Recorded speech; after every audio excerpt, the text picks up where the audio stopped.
আমি যেদিন দুনিয়াতে আসব ওই দিন আমার আম্মাজানের প্রসব বেদনা শুরু হয়ে গেছে। এমন আম্মাজানের ব্যথার কান্নার আওয়াজ, আমার আম্মাজানের আওয়াজ বাহিরে যায় না, কিন্তু আমি যেদিন দুনিয়াতে আসব সেই প্রসব বেদনার কান্নায় মা বেকারার বেহুশ হয়ে গেছে কয়েকবার। আম্মাজানের কান্নার আওয়াজে পাশের বাড়ির মানুষ পর্যন্ত ঘুমাতে পারে না। ঠিক নেই? এরে নবীর উম্মত, আম্মাজানকে সান্ত্বনা দেওয়ার জন্য আমার দাদি নানি পাশে বসে মাকে বুঝাচ্ছে। আম্মাজান বড় দুর্বল। এরপরে ধাত্রী নারীরাও পাশে থাকে। এক পর্যায়ে মা নিরাশ হইয়া চোখের পানি ছেড়ে কান্না করে বাবারে ডাকে। আম্মাজান আমার দাদি নারীরে কয়, সরে যাও, আমার স্বামীরে আমার কাছে এনে দাও। বাবা কাছে আসার পরে মা বাবার হাতটা ধরে কান্না করে, স্বামী আমার, বাবার ঘরে 16-18 বছর কষ্ট করে কাটাইছি, আজ তোমার ঘরে বাবায় দিয়েছে, মন বড় খেদমত করতে পারি না, দয়া করে মাফ করো, আমার উপরে কোনো দাবি রাখবা না।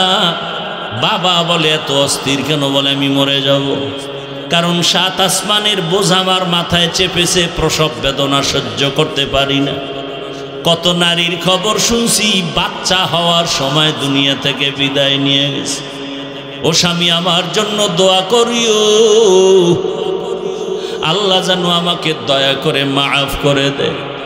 খেদমতের ত্রুটি যদি হয় দয়া করে ক্ষমার দৃষ্টিতে দেখিও। বাবা আমার মায়ের হাত ধরে বুঝায়, ধৈর্য ধারণ করো, আল্লাহ হেফাজত করবেন। বাবা দৌড়ায় গিয়া ওযু বানাইয়া সেজদায় পড়ে কান্না করে, হে মালিক, তুমি আমার স্ত্রীকে ধৈর্য ধারণের সাথে সুস্থ করে দাও, আমার বাচ্চাটাকেও তুমি সুস্থতার সাথে দুনিয়াতে পাঠাও। জীবনের মূল কষ্ট মায়ের, প্রসব বেদনায়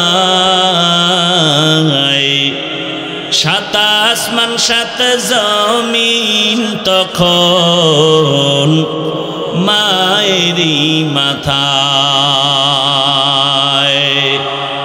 জীবনের মূল কষ্ট মায়ের, প্রসব বেদনায় 7 আসমান 7 জমিন তখন মায়েরই মাথায়।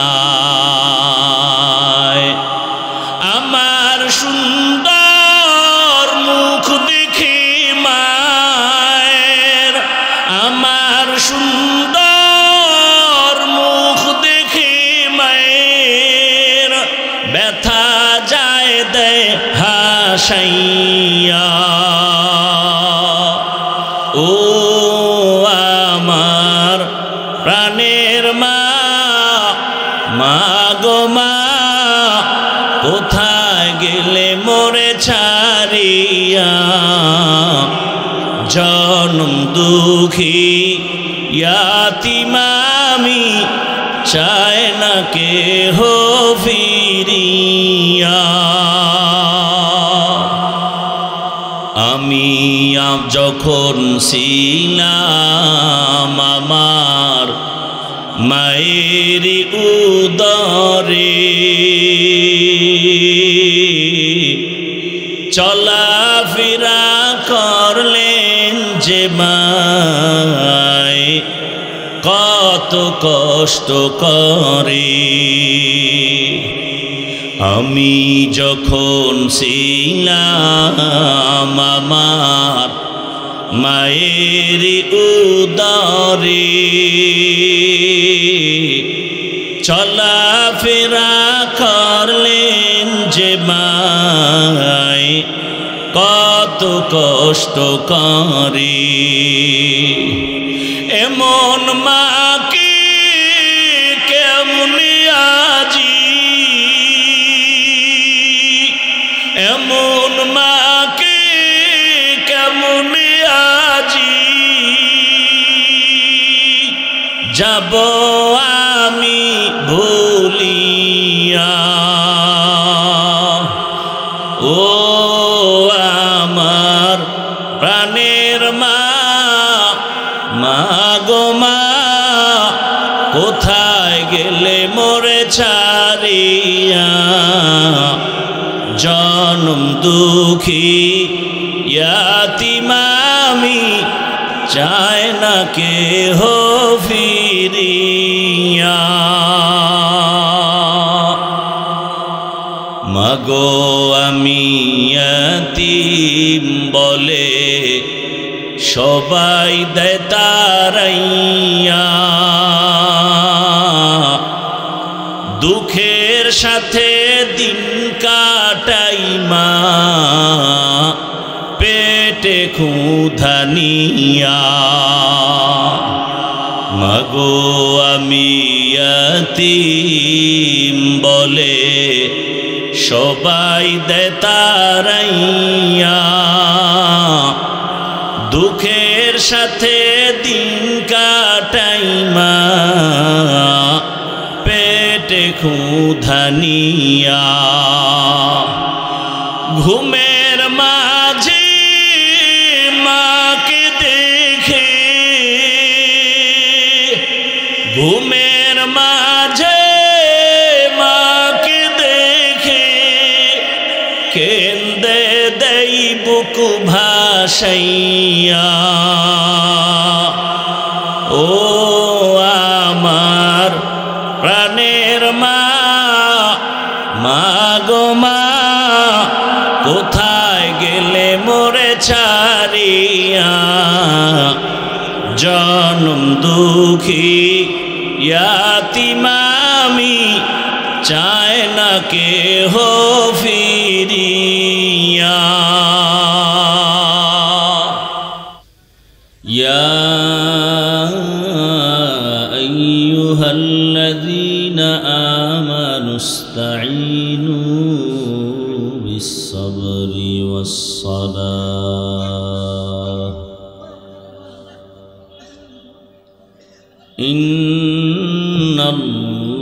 ইন্নাল্লাহা মা'আস-সাবিরিন।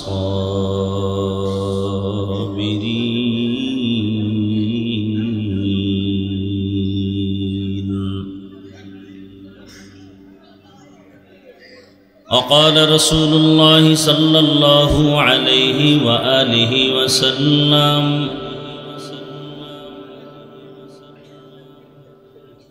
من يرد الله به خيرا يصيب منه.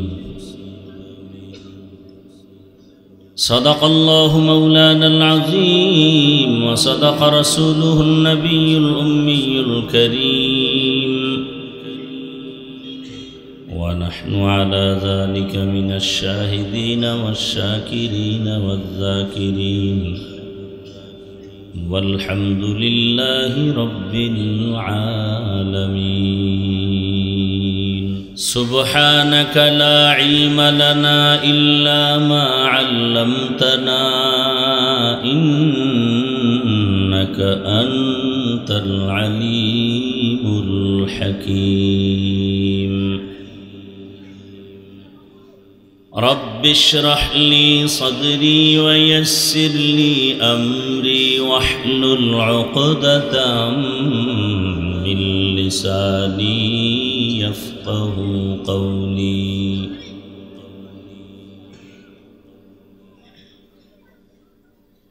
निगाह मुमिन से तो बदल जाती है तकदीर, निगाह मुमिन से तो बदल जाती है तकदीर। ये बंदा की क़ुव्वत नहीं कुदरत का इशारा, ये बंदा की क़ुव्वत नहीं कुदरत का इशारा।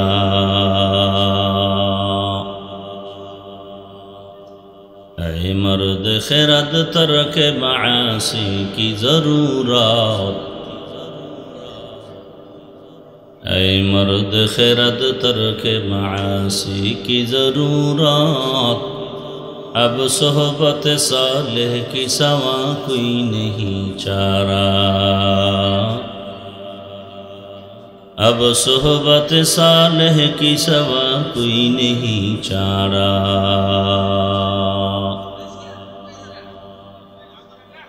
मरदूद है पीछे हमें खबर नहीं, लेकिन मरदूद है पीछे हमें खबर नहीं, लेकिन एक वक्त में हालाक जो अमाल है सारा। एक वक्त में हालाक जो अमाल है सारा। ला इलाहा इल्लल्लाह, ला इलाहा इल्लल्लाह, ला इलाहा इल्लल्लाह, ला इलाहा इल्लल्लाह, ला इलाहा इल्लल्लाह, ला इलाहा इल्लल्लाह, ला इलाहा इल्लल्लाह, ला इलाहा इल्लल्लाह, ला इलाहा इल्लल्लाह, ला इलाहा इल्लल्लाह मुहम्मदुर रसूलुल्लाह।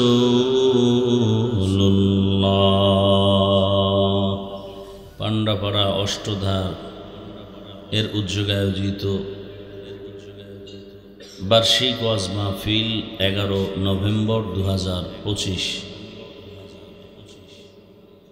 মহতি এ মাহফিলে উপস্থিত মোহতারাম সম্মানিত সভাপতি পীরে কামেল আল্লামা সিরাজুল ইসলাম সাহেব দামাত বারাকাতুহুম,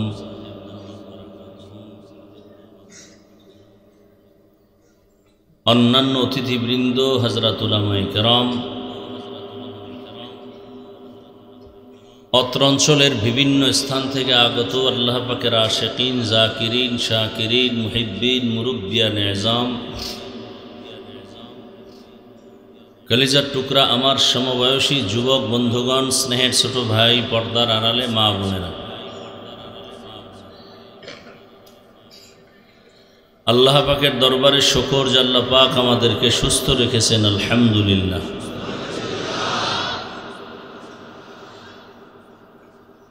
জীবনের এক অমূল্য সম্পদ আমাদের সুস্থতা। টাকা পয়সা বাড়ি গাড়ি সব আছে, কিন্তু আপনি আমি অসুস্থ, জীবনের কোনো দাম। টাকা পয়সা বাড়ি গাড়ি তেমন নাই, কিন্তু আপনি আমি সুস্থ, এর থেকে সুখী জীবন আর। আমাদের এই সুস্থতাকে আল্লাহ পাক দায়েমান কবুল করেন।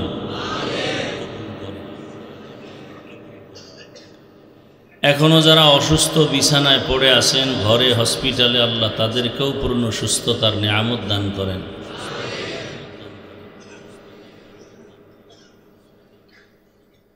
বাংলাদেশের একজন আলেম, দাঈ, আপনাদের পরিচিত মুখ, হযরতুল আল্লাম আব্দুল বাসেত খান সিরাজি দামাত বারাকাতুহুম, তার ফ্যামিলির মধ্যে একটি বাচ্চা খুব অসুস্থ, দোয়া চেয়েছেন আল্লাহ পাক তাকে পূর্ণ সুস্থতার নিয়ামত দান করেন। সত্যি সুস্থতা বড় দামি এক সম্পদ। সামান্য একটু মাথা ব্যথা, ঠান্ডা লাগলে সব অসহ্যকর অবস্থা হয়ে যায়। রসুল বলেন, আলহামদু আলা নিয়ামতি আমানুল্লি জাওয়ালিহা। নিয়ামত পেয়ে যারা শুকর আদায় করে, আল্লাহ শুকরের বরকতে ওই নিয়ামতকে তাদের জন্য স্থায়ী করে দেন। এই বাচ্চা, তুমি মোবাইল হাতে নিছো কেন?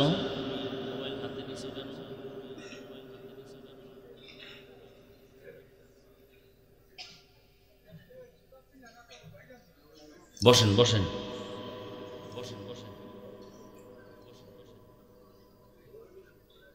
এই মা বাবার কারণে অনেক সন্তান লাইনচ্যুত হয়ে যায়, এখন বুঝে না, এক সময় আফসোস করেও আর লাইনে আনতে পারবেন।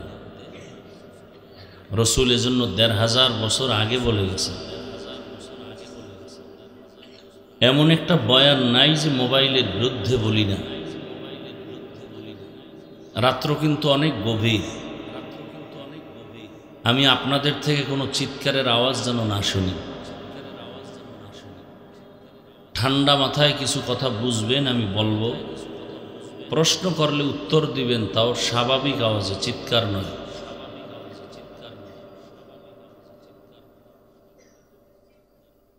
আল্লাহ মাহফিল কবুল করেন, আয়োজনকারী সহযোগিতাকারীদের কবুল করেন, এলাকাবাসীকে কবুল করেন, শেষ দোয়া পর্যন্ত আমাদেরকে আল্লাহ পাক কবুল করেন।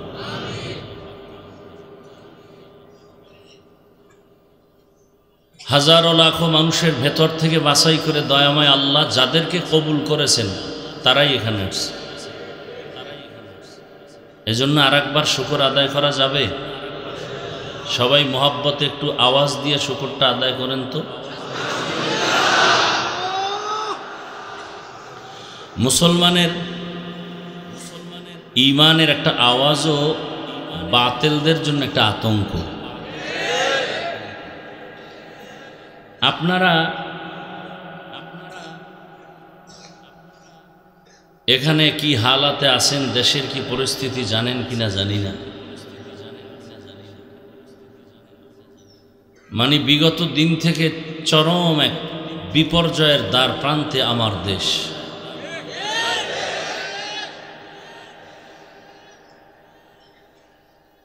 এখান থেকে উত্তরণের পথ বের করা বড় কঠিন,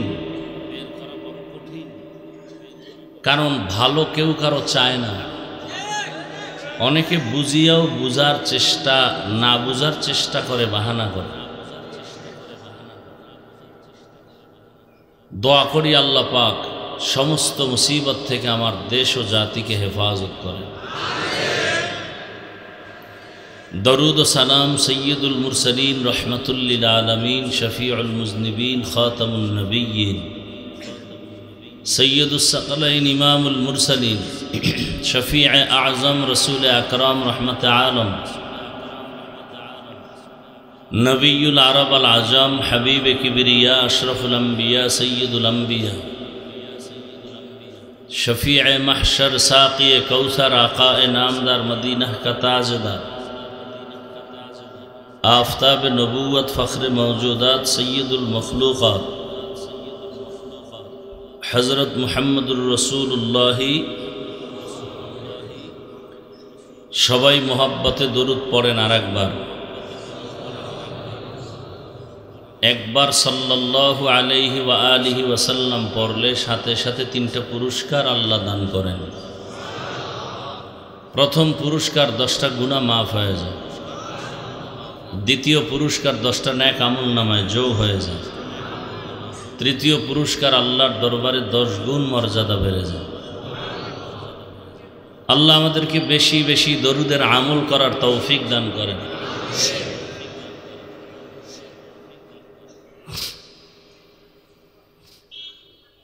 দীর্ঘ সময় হযরত উলামায়ে কেরাম আলোচনা করেছেন, আপনারা আলোচনা শুনছেন। উলামায়ে কেরামদের কথাগুলো উম্মাহকে সহি তরিকায় আমল করার তৌফিক দান করেন। উলামায়ে কেরামের ইজ্জতকে আল্লাহ বেশি বেশি বাড়ায় দেন। যারা উলামায়ে কেরামের বিরুদ্ধে ষড়যন্ত্র করে, চক্রান্ত করে, আল্লাহ তাদের হেদায়াতের দৌলত দান করেন। আলেমদের জন্য এতগুলো দোয়া করার পেছনে কারণ হলো কিয়ামত পর্যন্ত এই জমিন আর নবীজি আসবেন না আমাদেরকে বয়ান করার জন্য। শান্তি এবং জান্নাত পাওয়ার ঠিকানার নাম কি? ইসলাম। আর সেই শান্তি এবং জান্নাতের পরিপূর্ণ নিঃস্বার্থভাবে একুরেট ঠিকানা এই উম্মতকে কিয়ামত পর্যন্ত দেখাবেন, দিবেন একমাত্র উলামায়ে কেরাম। এজন্য গভীর এক ষড়যন্ত্র চলতেছে আলেম থেকে উম্মতকে আলাদা করার জন্য। ইভেন আলেমও যেন একজন আর একজনের বন্ধু হতে না পারে সেজন্য চক্রান্ত চলতেছে। কারণ আলেমরা যদি এক হয়ে যায়,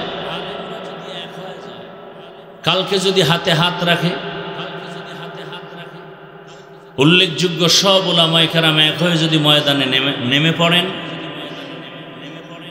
দেশের পরিস্থিতি এমন হবে যে পরের মাস থেকে দেশ চালাবে উলামায়ে কেরাম। তো উলামায়ে কেরাম দেশ চালাইলে দেশ থাকবে শান্তি, বেহেশতের বাগান। সমস্যা কোথায়? দুর্নীতিবাজ জালেমের জন্য বড় সমস্যা, চোর ডাকাতের জন্য সমস্যা। কারণ ওরা চুরি করতে পারবে না, ডাকাতি করতে পারবে না, চাঁদাবাজি করতে পারবে না। ওরাও জানে ইসলাম শান্তির ধর্ম, বক্তব্য দিলে বলে হ্যাঁ ইসলাম শান্তির ধর্ম, মানে না। নামাজ পড়ে ঠিক, কিন্তু পরিপূর্ণ ইসলাম মানে না। কেন? মানতে গেলে যারা অপরাধী, অন্যায়কারী, তারা আর অপরাধ করতে সাহস পাবে না। মনে করে তারা যদি অপরাধ না করে তো খাবে কি? চোর মনে করে চুরি না করতে পারলে আমার ঘরের চুলে আগুন জ্বলবে না। কিন্তু ইসলাম চুরি বন্ধ করে, দুর্নীতি বন্ধ করে, শান্তির সমাজ বিনির্মাণে প্রত্যেকটা মানুষের অধিকার ফেরত দেওয়ার মতো সিস্টেম ইসলামে আল্লাহ দিয়েছেন। কিয়ামত পর্যন্ত মানুষ সম্মানের সাথে জীবন যাপন করবে, সেই ব্যবস্থা আল্লাহ করে দিয়েছেন। আমরা বুঝি না, এ কারণে আমরা মানতে পারি না। আপনারা দেশ স্বাধীন করেছেন, তাই তো? দ্বিতীয়বারের স্বাধীন। কি পাইলাম? এখনো আজও ঢাকাতে ওলামায়ে কেরাম আন্দোলনে সমাবেশ করেছেন, দেখেন নাই? স্বাধীনতার সফল ফল আসলে আন্দোলন হবে কেন নতুন করে? সফল স্বাধীন যদি দেশ করেই থাকেন, এখনো কেন বাবার সামনে মেয়েকে ধর্ষণ করা হয়? স্বামীর সামনে স্ত্রীকে ধর্ষণ করা হয়? স্বাধীনতার সুফল যদি আনতেই পারতেন, তাহলে এখনো কেন দোকানওয়ালা ব্যবসায়ী নিরাপত্তায় ব্যবসা করতে পারে না? কারণ কি? এখনো কেন পানির মধ্যে লাশ দেখা যায়? এখনো কেন রাস্তাঘাটে মানুষের উপরে ছুরির আঘাত করা হয়? বোঝা গেল এই স্বাধীন দিয়ে দেশ নিরাপদ হবে না। নতুন করে আরেকবার স্বাধীন করতে হবে, প্রস্তুতি নেন। এবং সেই স্বাধীন হবে দেশের স্থায়ী শান্তির স্বাধীন, এবং সেই স্বাধীন হবে ইসলামের স্বাধীন। ইসলামের স্বাধীন না হওয়া পর্যন্ত আল্লাহর জাতের কসম, আল্লাহর কসম একবার, আল্লাহর কসম দুইবার, আল্লাহর কসম তিনবার, ওয়াল্লাহি বিল্লাহি তাল্লাহি, আল্লাহর শপথ করে বলছি, ইসলাম যতদিন এই জমিনে বাস্তবায়ন হবে না, ইসলাম দিয়ে যতদিন এই দেশে আইন চলবে না, ততদিন পর্যন্ত চাপাবাজের আওয়াজ শুনবা, শান্তি কপালে আসবে না। কসম আল্লাহ। একমাত্র শান্তির ঠিকানার নাম ইসলাম। সন্দেহ,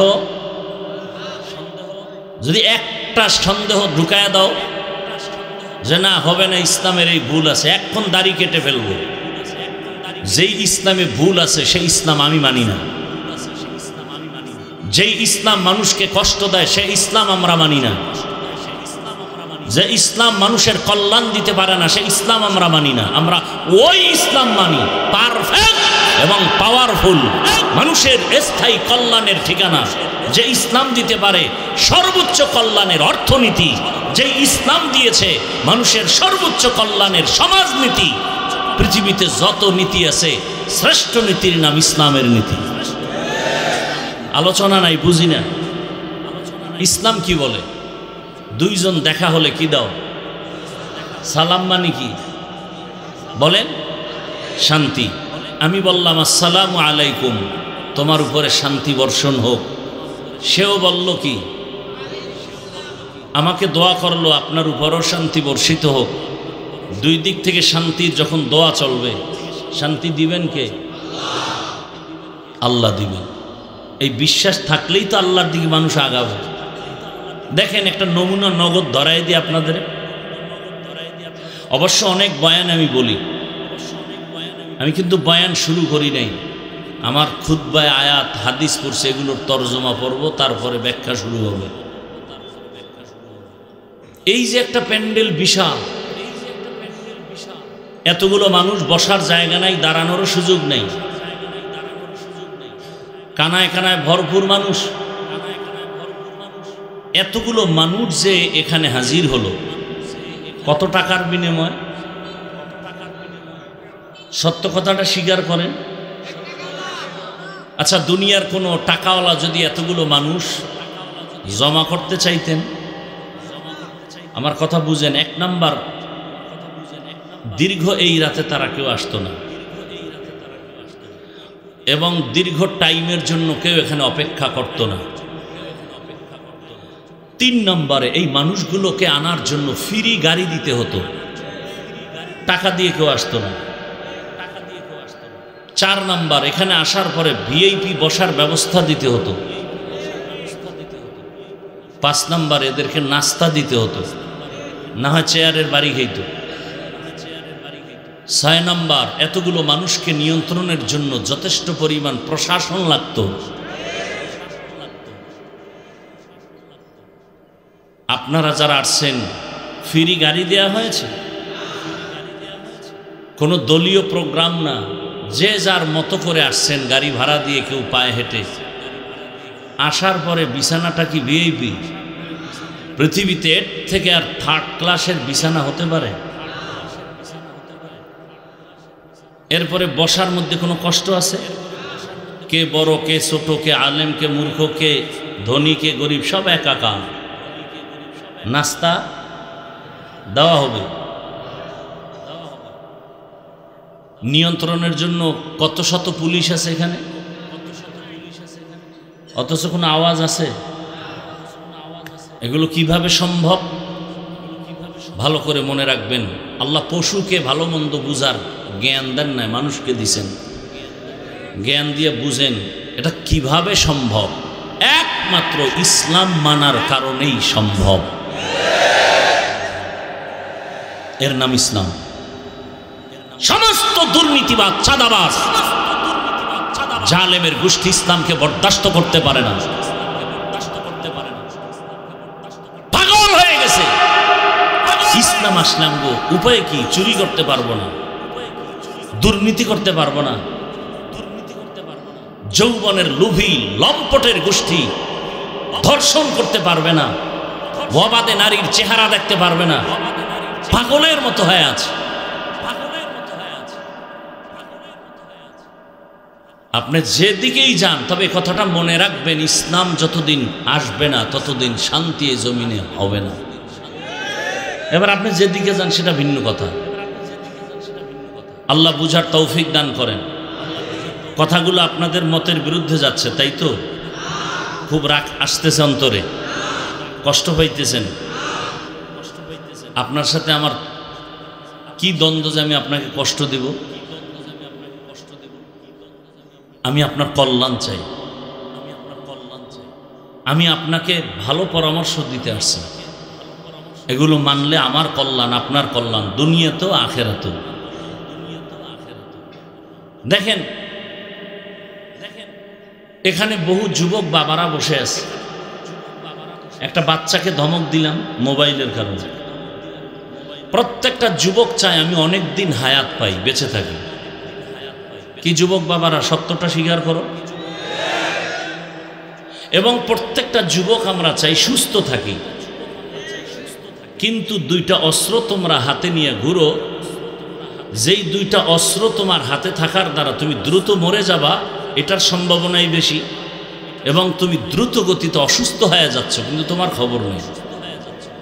দ্রুত মরে যাওয়ার তোমার হাতে কি অস্ত্র আছে? আমার দেশের প্রত্যেকটা অধিকাংশ যুবকের হাতে দ্রুত মরার অস্ত্র বাইক। কি বলে এলাকায়, কি বলে? Bike, bike, motor cycle, Honda. যুবক বাবারা, তোমরা লেখাপড়া করো, শিক্ষিত মানুষ, মোহব্বতের ভাষা দিয়ে বলছি, বেয়াদবি ক্ষমা চাই। তুমি একটু পরিসংখ্যান দেখো তো, গড়ে বাংলাদেশে যে মানুষ মরে, বাস, ট্রাক পানিতে ডুবে এবং বাইক, হিসাব করে দেখো তো, গড়ে বাসের মানুষ বেশি মরে না ট্রাকে মরে না বাইকে মরে? একটু পরিসংখ্যান দেখো। তাহলে তুমি বাঁচতে চাও বহুদিন, কিন্তু তুমি দ্রুত গতির মরণের অস্ত্র নিয়ে অল টাইম তুমি পাগল। বাবায় বাইক কিনে না দিলে বাবাকে গালি দাও, বিবাহ করতে গেলে যৌতুক চাও একটা বাইক। কি বাঁচতে চায় অনেক দিন, এর থেকে আর বোকা কিভাবে মানুষ হতে পারে? বাঁচতে চাই বহুদিন, কিন্তু দ্রুত মরার মেশিন নিয়ে ঘুরতেছি। মোবাইল কিভাবে তোমাকে অসুস্থ করে? তুমি গুগলে সার্চ দাও। আমি হাফিজের কথা তোমার মানার কোনো দরকার নেই, আমি শুধু স্মরণ করিয়ে দিচ্ছি। মোবাইলে গুগলে সার্চ দাও, টাচ মোবাইল দেখলে শরীরের অঙ্গ প্রত্যঙ্গের কি কি ক্ষতি হয় দেখো। চোখের পাওয়ার কিন্তু ডাক্তারের কাছে যাও অনেক কমে গেছে, তুমি 6 মাস পরে আবার যাও, দেখবে আরও কমতেছে। তোমার হার্ট কিন্তু দুর্বল হতে চলছে, খবর নেই। কিডনি দুর্বল হয়ে যাচ্ছে, খবর নেই। মানুষের জীবনের সুস্থতার জন্য আল্লাহ একটা ঔষধ দিয়েছেন, রাতের ঘুম। তুমি সেই ঘুমটাকে কেমনে কাটাও? দরওয়াজা জানালা কমপ্লিট আটকাইয়া মোবাইল হাতে নিয়ে জেনা করো সারা রাত। চোখের জেনা, হাতের জেনা, জবানের জেনা, অন্তরের জেনা। রসুলের অন্য নবীর উম্মতের চেহারা শুকার হয়ে যাইত, বানর হয়ে যাইত, তোমারটাও হওয়ার দরকার ছিল। তুমি ঘুম থেকে উঠে দেখার দরকার ছিল তোমার চেহারা বানর। শুধু রসুল আখিরি নবীর উম্মতের বরকতে আল্লাহ পাক এই চেহারা পরিবর্তন করেন না। কিন্তু তুমি কি করো সারা রাত? তোমার চেহারার দিকে তাকাইলে মায়া লাগার কথা লাগে না কেন? তোমার চেহারার মধ্যে আকর্ষণ নাই কেন? নূর নাই কেন? যাদের কলবের চক্ষু খোলা তারা বলে দিতে পারবে তোমার কপালের দিকে তাকায় তুমি রাত্রে কি অপরাধ করেছো। তাহলে তোমার চরিত্র শেষ। অস্ত্র মোবাইল। এই মোবাইলকে কেন্দ্র করে মায়ের সাথে কি পরিমাণ বেয়াদবি করেছো যুবক বাবা, তোমার বিবেকের কাছে প্রশ্ন। বেয়াদবি মাপ চাই, আমি তোমার চরম বন্ধু। এই মোবাইলকে কেন্দ্র করে বাবার সাথে বেয়াদবি, শিক্ষকের সাথে বেয়াদবি, আলেমের সাথে বেয়াদবি। হেদায়েতের মালিক কে? কোন বান্দা? অতএব আমি হাফিজুর রহমানের হাতে হেদায়েতের চাবি নাই। আরে ভাই আমাতে বাদ দাও, আমি তো মানুষই না। আমি মানুষ না, আমি বক্তা হয়েছি ঠিক। মানুষ হওয়া বড় কঠিন, বক্তা হওয়া সহজ, মাওলানা হওয়া সহজ, পীর হওয়া সহজ, ডাক্তার হওয়া সহজ, মানুষ হওয়া কঠিন। তাসলিমা নাসরিন একটা ডাক্তার, কিন্তু মানুষ হতে পারে নাই, কুকুরের থেকেও নিকৃষ্ট। ঢাকা কলেজের প্রফেসর আহমদ শরীফ ঢাকা কলেজের প্রফেসর হয়েও মানুষ হতে পারেনি। প্রফেসর হয়েছে, মানুষ হতে পারেনি। আমি হাফিজুর রহমান বক্তা হয়েছি ঠিক, মানুষ হতে পারিনি। যদি মানুষ হতাম তাহলে চেহারা দেখলে দুইটা কথা বললেই মানুষ চোখের পানি ফেলে দ্রুত গতিতে আল্লাহমুখী হয়ে যেত। মানুষ হতে পারিনি, বক্তা হয়েছি। এজন্য আপনাদের মতের সাথে আমার মত মিলে না। সব একদিকে, আমি একা আর একদিকে। সবাই ছবি তুলতে চায়, আমি এর বিরোধিতা করি। সবাই মোবাইল নিয়ে বাঁচতে চায়, আমি এর বিরুদ্ধে বলি। সবার উল্টা হওয়া তো মানে আমি মানুষ হতে পারিনি। আর কেউ বলবে না, বলনেওয়ালা দিন দিন দুনিয়ার থেকে চলে যাচ্ছে, কণ্ঠ বন্ধ হয়ে যাচ্ছে। এই কথাগুলো অনেকের কাছে বিষের মতো লাগে, যে এত রাত্র বসে আছি আপনার বয়ান শুনবে, এগুলো শুনতে আসি নাই, এগুলো বাদ দেন। কেউ আবার বলবে যে জাহান্নামে যায় যাক, আপনার দরকার কি? সমাজে যুক্তিবাদীর তো আর অভাব নাই। না, আপনার থিওরি নিয়ে আমি আসি নাই। আমি আসছি আপনাদের পায়ে ধইরা বয়ান করব, বুঝাবো। দেখিনি আমার বুঝের মাধ্যমে আপনি রসুলের আদর্শের মালা গলায় লাগান। আমি সে তামান্না নিয়ে আসছি। আল্লাহ সবাইকে কবুল করে। কত রাত্র গুনাহ করে কাটাইছেন, ঘুমাননি। আজকের রাত্রটা কি বেহেশতের বাগানে কাটানো যাবে না? না এখানেও কোনো শয়তান আপনাকে আক্রমণ করবে? উঠ, তাহলে শেষ দোয়া পর্যন্ত নিয়ত করা যায় ইনশাআল্লাহ। কাউকে উঠতে দিবেন না, নিজে তো উঠবেনই না, কাউকে উঠতেও দিবেন না। উঠতে চাইলে জাগাত শোয়াই দিবেন, আমি যেন না দেখি। 2-3 জনে ধৈর্য আসতে চিৎ করে শোয়া রাখবেন, যেহেতু এখানে ঘুমা। আল্লাহ সব ভাইকে হেদায়াতের দৌলত দান করেন। কিছুক্ষণ কথা শোনার ধৈর্য হবে ইনশাআল্লাহ।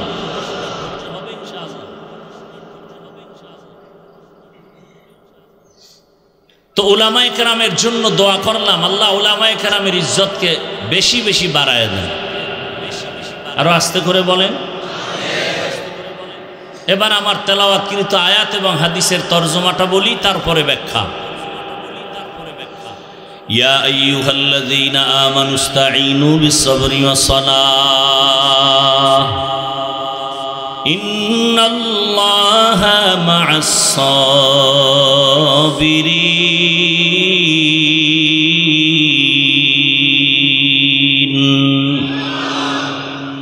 আল্লাহ তাআলা বলেন, ও মুমিন, কোন বেঈমানকে আজকের বয়ান করা না। আল্লাহ বলতেছেন মুমিনকে, তোমরা সাহায্য প্রার্থনা করো সবর ও সালাতের মাধ্যমে। নিশ্চিত আমি আল্লাহ সাবিরিন যারা তাদের বন্ধু হয়ে থাকবো। কি বলবেন? নাউজুবিল্লাহ। আয়াতের তরজমা শেষ। হাদিসে রাসূল বলেন, মাইয়ুরিদিল্লাহু বিহি খাইরান ইউসিব মিন। আল্লাহ রসুল বলেন, যে ব্যক্তি আল্লাহ যাকে বেশি ভালোবাসবেন, মোহাব্বত করার ইচ্ছা করবেন, তাকে মুসিবতের দ্বারা পরীক্ষা নিবেন। মাইয়ুরিদিল্লাহু বিহি খাইরান ইউসিব মিন। আল্লাহ মুসিবতের দ্বারা তার প্রিয় বান্দাদের পরীক্ষা নিবেন। আয়াত হাদিসের তরজমা শেষ। আয়াতের মধ্যে আমার আল্লাহ দুনিয়ার মুমিনকে বয়ান করেছেন, কোনো বেঈমানকে না। শুধু মুমিনকে বললেন কেন, বেঈমানকে বললেন না কেন? সাহায্য চাও, ও মুমিন, সাহায্য চাও। সবর ও সালাতের মাধ্যমে। আল্লাহ শুধু মুমিনকে বয়ান দিলেন কেন? এর সংক্ষেপ জবাব, জান্নাত শুধু মুমিন পাবে, কোনো বেঈমান জান্নাত পাবে না। এবং আল্লাহ এত দয়াময় যে জান্নাত যে মুমিনকে দিবেন, আল্লাহ চান বিনা হিসাবে দিতে। আমরা কি বিনা হিসাবে জান্নাত চাই? আল্লাহ কবুল করে। সাহায্য চাইতে বললেন কেন? এ হলো প্রশ্ন।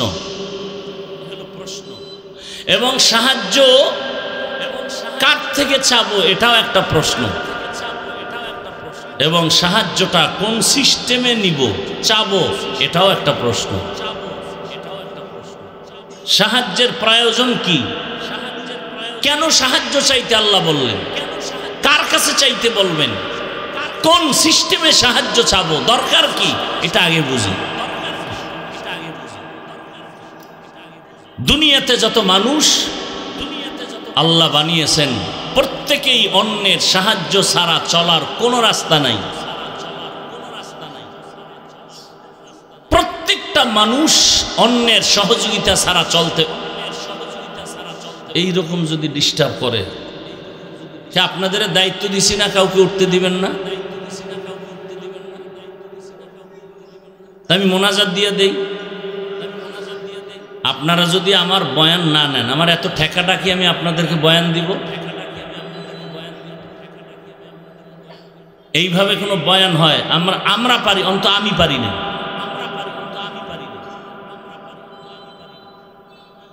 আর আমার কথা হলো, যাদের দীর্ঘ টাইম বসার অভ্যাস নাই, আপনারা কেন ভেতরে ঢুকছেন? আপনারা বাহিরে দাঁড়ায় দাঁড়ায় বয়ান শুনবেন, প্রয়োজনে আবার চলে যাবেন। চোখের নজরে যারা আছে এখানে ঢুইকা কেন ডিস্টার্ব করবেন বলেন তো?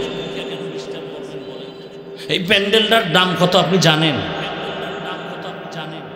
এরকম একটা মজলিস আরশে আজিমে চলতেছে, আমার আল্লাহ সেখানে ওয়াজ করতেছেন, ফেরেশতারা শ্রোতা হয়ে আছে। আল্লাহ ডাইরেক্ট বয়ানের শেষে ঘোষণা দিয়ে দিছেন, এই প্যান্ডেলে যারা আছে সবার জীবনের সব গুনাহ মাফ। এজন্য আমি প্রায় সময় বলি, এ সমস্ত প্যান্ডেল, এই খেরের বিছানা, একেবারে পৃথিবীর থার্ড ক্লাসের বিছানা। এখানে এসে বসতে গেলে কপাল লাগে, সব কপালওয়ালাদের কপালে জুটে না। এ সমস্ত প্যান্ডেলে আসতে কপাল লাগে, সব কপাল পোড়ারা পারে না। এখানে বসতেও কপাল লাগে, মোনাজাত দিয়া যাইতেও কপাল লাগে। কপাল বড় ভিন্ন জিনিস। কপাল যদি পুড়ে যায় তো আমি হাফিজুর রহমান কেন আর মক্কা মদিনার ইমাম কেন? স্বয়ং রসুলের বয়ান ওই কপাল পরার কপালে কালেমা জুটে না। এমন কোন কপাল পরার নাম কি আপনাদের জানা আছে যে রসুলের হাতে কালেমা পড়ে নাই? যেই রসুলকে একবার দেখলে জাহান্নামের আগুন হারাম, যেই রসুলের চেহারা দেখলে পেটের ক্ষুধা থাকে না, কি আকর্ষণ আল্লাহ দিছেন। সেই রসুলকে টানা 13 বছর দেখলো, পাশে বসলো, খানা খাইলো একসাথে, কালেমা পড়ে নেই। এত বড় নিকৃষ্ট বেঈমান, নাম কি? গর্ব সুরত आदमी इंसाबुदे अहमद बू जहलो हम एक साबुदे आदमीरा आदमीयत लाज़िमस औदरा गर्बुना बशुद ही जमास।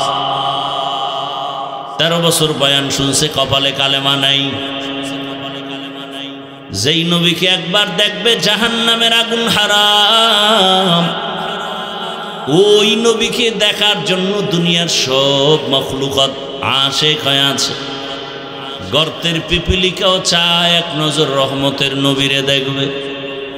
গর্তের সাপ অনেক দিন পর্যন্ত অপেক্ষায় আছে, রহমতের নবী আসবেন আর এক নজর দেখবেন। কেমন মায়ার নবী, রহমতের নবী আমার, যেই রহমতের নবী রাস্তা দিয়া হাঁটার সময় দুপার্শ্বের গাছ নত হয়ে সালাম জানায়। কেমন মায়ার নবী আমার।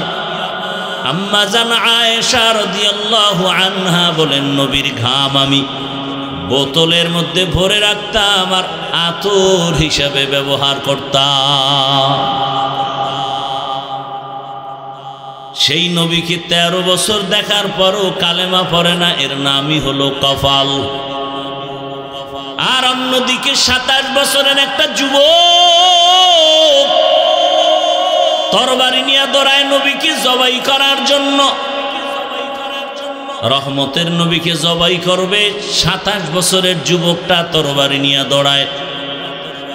রহমতের নবীকে একটা নজর দেখা মাত্র তরবারি ফালাইয়া রহমতের নবীরে বলেন, নবী মাফ করে দেন, কালেমার মালা গলায় পড়ায় দেয়। 13 বছর দেখলো, বয়ান শুনলো, কালেমা পড়ে না। আর 27 বছরের যুবকটা রসুলকে হত্যা করতে গিয়া কালেমাওয়ালা হয়ে গেল। এর নাম কফা। এই ভাগ্যবান কপালওয়ালার নাম জানেন কেউ? কি? এর নাম কফা। বহুদিন ধরে এই প্রোগ্রামের প্রচারণা চলছে গোটা মুক্তাগাছা এলাকার আশেপাশে। কফালওয়ালা এমন কফাল, আসার নিয়ত করে অনেকে আসতেই পারে নাই। আর একদল আসছে ঠিক, তবে বেহেশতের প্যান্ডেলে ঢুকতে পারে নাই। এরা মার্কেটে ঘুরে আর গল্প করে আর কবিরা গুনায় লিপ্ত হয়ে আছে। নাই? আর একদল কপালওয়ালারা বেহেশতের প্যান্ডেলে ঢুকছে, কিন্তু তার কপালও বেশি ভালো না। মোবাইলটা সামনে ধরিয়া কলবের দরজা বন্ধ করে দিয়েছি। যত বয়ান সব মোবাইলে ঢুকে, কলবে ঢুকে না। বলার দায়িত্ব আমার, মানবেন কিনা সেটা আপনার চিন্তা। আর একদল কপালওয়ালারা ঠিকই বয়ান শুনতেছে, কিন্তু শয়তান ওয়াসওয়াসা দেয়, এত বয়ান শুনে লাভ কি? ওঠ, ঘন্টাকে ঘন্টা বয়ান শুনবে, 10 মিনিটের জন্য ধৈর্য ধারণ করে মোনাজাতটা দিতে পারবে না।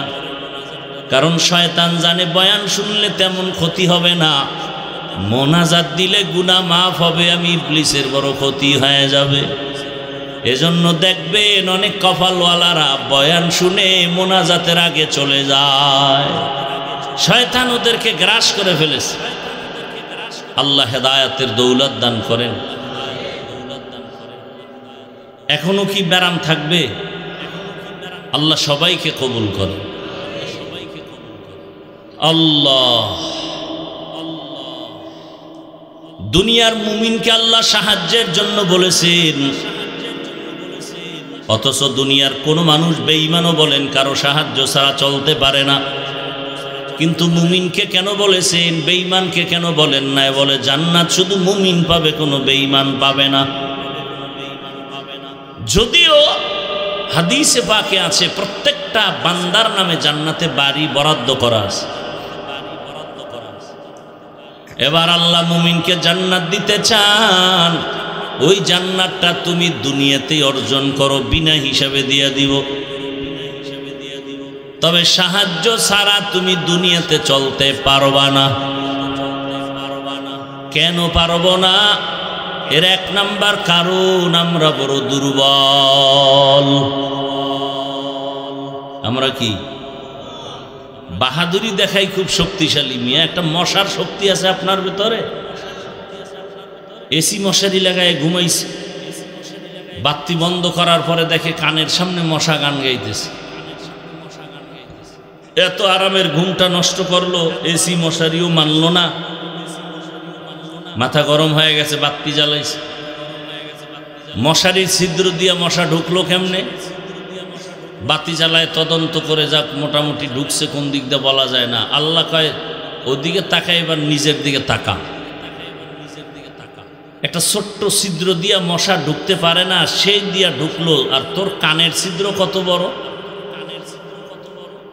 তোর কানের সামনে মশা ঘুরে একবারও ভেতরে ঢুকে না, তোর বাবায় পাহারা দেয়। একটা মশা যদি কানের মধ্যে ঢুকে যায়, তোর সারা রাতের ঘুম নষ্ট হয়ে যাবে। নাকের মধ্যে যদি একটা মশা ঢুকে যায়, তোর ঘুম নষ্ট হয়ে যাবে। আল্লাহ বলেন, সারাদিন তুই ব্যবসা চাকরি করেছো, আমি ফেরেশতা দিয়া তোর পাহারাদার বানায় দিয়েছি। আতিনা ফি দারে দুনিয়া না হাসান, আতিনা ফি দারে উকবা না হাসান, ইয়া গিয়াসাল মুস্তাগীসিন ইহদিনা লিফতিখারা বিল উলুমি ওয়াল গিনা। সাহায্য ছাড়া চলা যাবে? ভালো করে বোঝার চেষ্টা করি। দুনিয়ার সবাই আমরা দুর্বল। আল্লাহ বলেন, ওয়া খুলিকাল ইনসানু যায়ীফা, আমি ইনসানকে বড় দুর্বল করে সৃষ্টি করেছি। আমরা মানুষ কেমন দুর্বল! একটা ছাগল বা বকরির বাচ্চা দিয়ে তাকায় দেখবেন, বকরির বাচ্চা যখন দুনিয়াতে আসে, ওর আশেপাশে কোনো সহযোগিতাকারী থাকে না। থাকে? আর আপনি আমি যেদিন আসছি, আমার আম্মা জানের কণ্ঠ অনেক চাপায় রাখে পর্দা। আমার আম্মার কণ্ঠের আওয়াজ ঘরের ভেতর থেকে সামনের দরওয়াজায় যায় না, এত পর্দা করে আমার মা। কারণ নারীদের শরীরটা ঢেকে রাখা যেমন ফরজ, ভিন পুরুষের থেকে কণ্ঠকেও ঢেকে রাখা ফরজ। কণ্ঠের আওয়াজ যেন বেগানায় না শুনে। এজন্য হাদিসে স্পষ্ট নিষেধ, কোনোদিন যেন বেগানা নারী পুরুষের, বেগানা পুরুষের সালাম না দেয়। মায়ের কণ্ঠ সামনের দরওয়াজায় যায় না, কিন্তু আপনি আমি যেদিন দুনিয়াতে আসব ওই দিন আমার আম্মাজানের প্রসব বেদনা শুরু হয়ে গেছে। এমন আম্মাজানের ব্যথার কান্নার আওয়াজ, আমার আম্মাজানের আওয়াজ বাহিরে যায় না, কিন্তু আমি যেদিন দুনিয়াতে আসব সেই প্রসব বেদনার কান্নায় মা বেকার আর বেহুশ হয়ে গেছে কয়েকবার। আম্মাজানের কান্নার আওয়াজে পাশের বাড়ির মানুষ পর্যন্ত ঘুমাতে পারে না, ঠিক নেই? এরে নবীর উম্মত, আম্মাজানকে সান্ত্বনা দেওয়ার জন্য আমার দাদি নানি পাশে বসে মাকে বুঝাচ্ছে। আম্মাজান বড় দুর্বল, এরপরে ধাত্রী নারীরাও পাশে থাকে। এক পর্যায়ে মা নিরাশ হইয়া চোখের পানি ছেড়ে কান্না করে বাবারে ডাকে। আম্মাজান আমার দাদি নারীরে কয়, সরে যাও, আমার স্বামীরে আমার কাছে এনে দাও।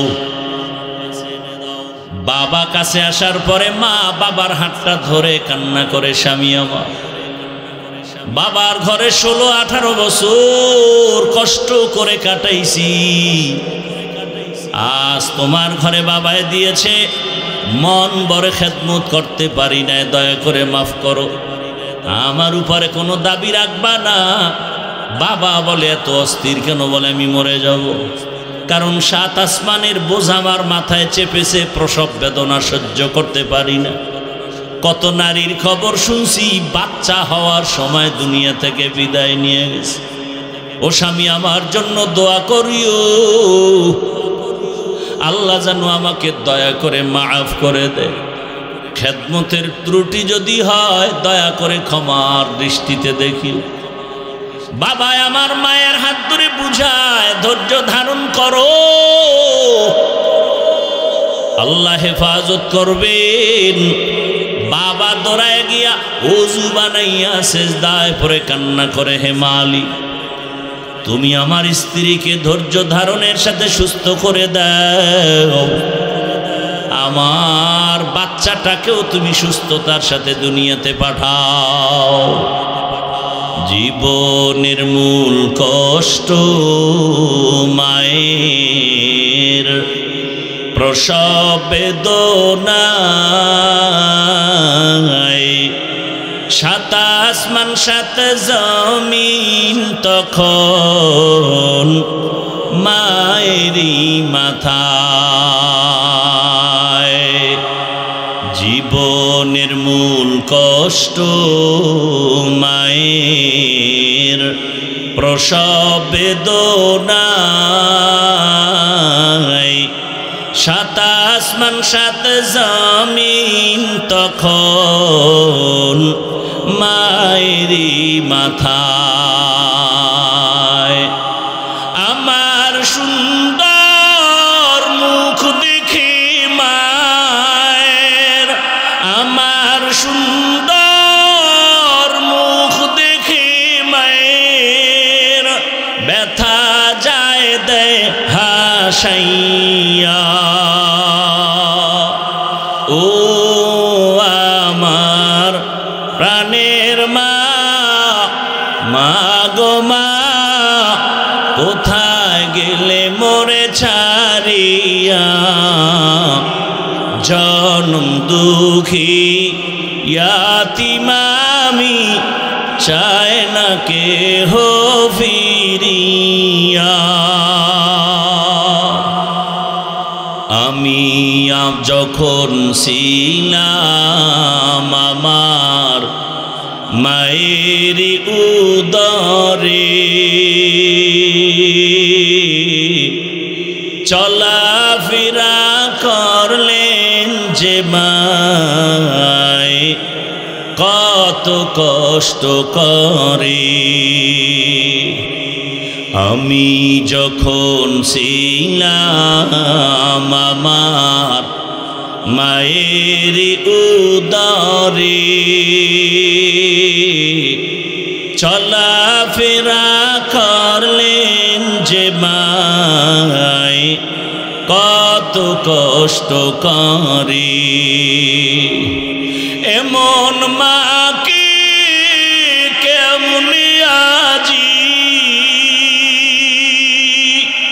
কেমন মাকে কেমন আজি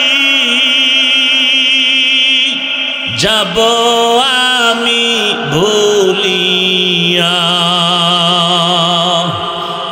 ও আমার প্রাণের মা, মা গো মা, কোথায় গেলে মোরে ছাড়িয়া, জনম দুঃখী ইয়াতীম আমি, চায় না কেহ ফিরিয়া। মাগো আমি ইয়াতীম বলে সবাই দেয় তাড়াইয়া, দুঃখের সাথে দিন কাটাই মা, পেটে ক্ষুধা নিয়া।